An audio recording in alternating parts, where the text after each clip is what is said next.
From the Hamilton Halton Niagara News Center, this is CHCH News at 6. High tensions return to Caledonia. With the latest on today's blockades and the rest of the day's news, CHCH News at 6 starts right now.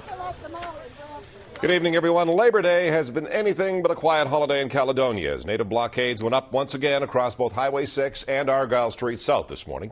Scott Urquhart has been in Caledonia most of the day today and has the latest on what has been a very, very tense afternoon. Scott? It began with 3 arrests around 7 a.m. this morning. Stephen Paulus, the 43-year-old brother of this man, Clive Paulus, was arrested with 2 young offenders at the Hampton Inn construction site in Brantford. Soon after, native protesters dragged a severed section of hydro tower across Highway 6, and the blockade was on. Then the guy was threatening me and my son. He wouldn't let us through. And he said he owned the town. He owned all of Caledonia. So what am I supposed to do? Tires were soon stacked and set on fire on the Highway 6 bypass. It, too, shut down.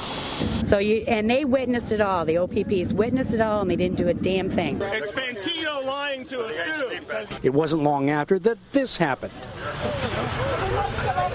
We come and tried to de-escalate, and we have de-escalated the problem, the situation. Barricades come down. The native protesters left. The citizens did not. They began a blockade of their own. In the subsequent confrontations, a young Caledonian man was arrested after he snapped an aerial from a native car. OPP Inspector Mike Rigby talked to the Chatwell about what no one will say. But soon after, he ordered residents to clear the street. They declined. Now, here we are, only 15 or 20 minutes from that point. And as you can see from our mass cam on the microwave truck here, the street is open again.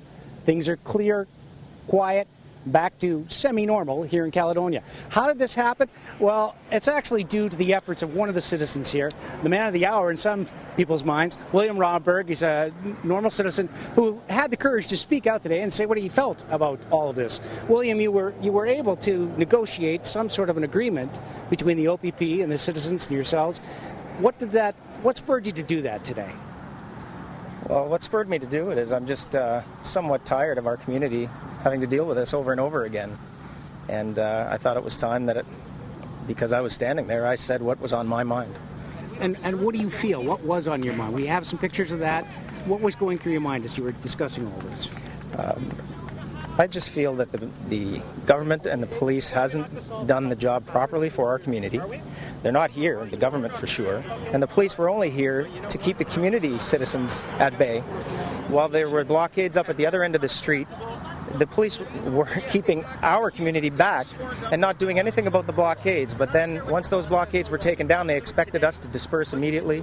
We didn't do so, so I had met with one of their senior officials, Rigby, and might add, he didn't really keep his word to me, but nonetheless, subsequently the police said that they were going to remove us all by force. So for 2.5 years there's been blockades up and down on this street that's never been removed by force, but today they decided that the citizens of Caledonia, who were only here responding to the initial blockade, were going to have to be removed by force. And I just decided to voice my opinion that that's not okay and that we need to discuss this with higher levels of government and police authority.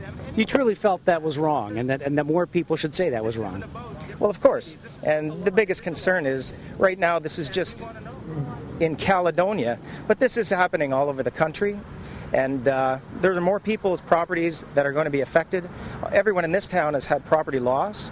The value of the property has dropped dramatically. And it's not acceptable that the government leaves us out to hang and dry out here while the police stand and watch us law-abiding citizens while criminal activity is going on a quarter mile up the street. And it doesn't matter who is responsible for the criminal activity.